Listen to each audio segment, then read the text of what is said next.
আমি প্রশ্ন করতে চাই যে এই গুপ্ত সংগঠন মব সন্ত্রাস সৃষ্টি করে আজকে জামাত শিবির চক্র যারা বাংলাদেশের জন্মলগ্ন থেকে বিরোধিতা করে আসছে, বর্ষপূর্তিতে স্মরণ করার কথা, ঠিক সেই মুহূর্তে আমরা কেন অন্য একটি প্রতিবাদে রাস্তায় নামলাম?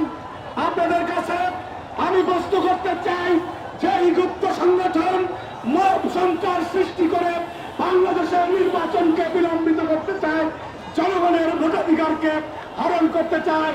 24 জুলাই অভ্যুত্থানে ইসলামী ছাত্র শিবিরের সভাপতি ছবিকে আপনারা দেখেছেন। রাকিবুল ইসলাম রাকিবের অসংখ্য রাস্তায় যুদ্ধের ছবি রয়েছে, ছবি রয়েছে, আনসার শ্যামল মালুমের ছবি রয়েছে।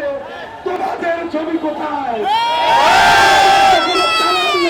তোমাদের চালান হচ্ছে গোপন গোপন প্রেম, গোপনে কোনো প্রেম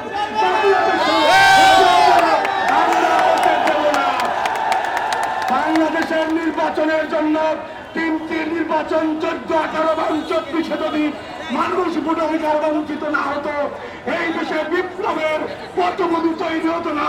সুতরাং সেই ভোটাধিকার কেড়ে নেওয়ার জন্য আজকে জামাত শিবির চক্র যারা বাংলাদেশের জন্মলগ্ন থেকে বিরোধিতা করে আসছে, তাদের কোনো বৈধতা, রাজনৈতিক সম্মতি আগামী দিনে শিক্ষার্থীরা ক্যাম্পাসে দিবে না ইনশাআল্লাহ।